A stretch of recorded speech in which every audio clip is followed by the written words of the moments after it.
And it's ESPN, a culture at ESPN that they created, pitting. They're trying to shift the narrative. They're leaking stuff to their pony boy, Andrew Marchand, in the New York Post, trying to steer the narrative that, no, it's not a problem with ESPN's management at the top, and they are just covering their ass in the worst ways. No, it's actually a Maria Taylor, Rachel Nichols thing, when really it's Rachel Nichols wasn't disparaging. It came off that way without context, but she was just trying to be like, hey, look, Maria Taylor's got the resume to where she deserves this, but so do I. Like, in expense of me, she's great at her job, but this is also in my contract. It was written in her contract, and ESPN's just throwing out promises left and right.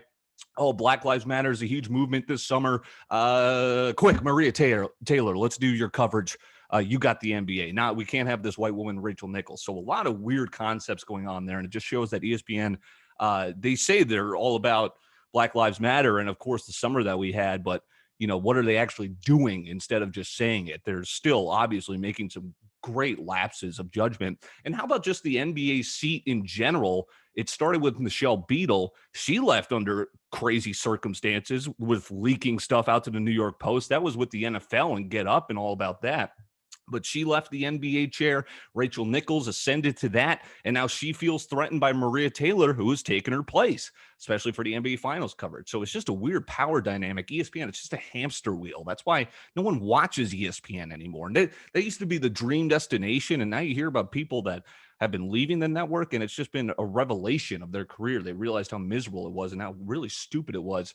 ESPN just treating them like disposable bodies, not unlike their league partners, like the NFL, right?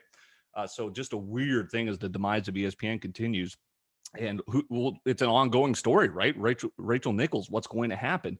And then Jimmy Butler's trending with her name here today, too. Did you see this? And again, this is probably unsubstantiated Twitter thing, and that's all I've seen. But, rumors don't start out of nowhere, and they certainly don't start about Ersan Ilyasova too often. So if you do want to do some digging into that, again, I think it's unsubstantiated Twitter claims, but it's not a good day to be Rachel Nichols. Certainly, it's her name's just being dragged across the internet in multiple different angles.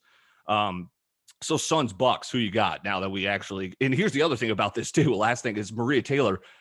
It was leaked to the Post that she was asking for Stephen A. money, which is kind of making her seem. People are gonna be like, "Oh, what greedy?" Right? That's ESPN putting it with Marchand, saying, "Oh, she's asking all this money." This is. But what if Maria Taylor might be worth more than that now?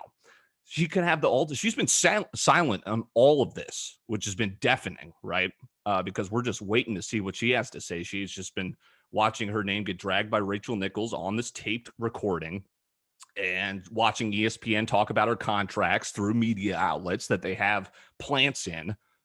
And now she's due for a contract extension, or her contract's up in the middle of the NBA Finals. That would be the story. If this is a sweep and Giannis doesn't even play, he's questionable tonight in game one. I actually got the Bucks winning. How about that? With or without Giannis. But that would be the story, is Maria Taylor making that power move. And what is her next step? Because I don't think she's going back to ESPN. This has been kind of a tumultuous year for their relationship.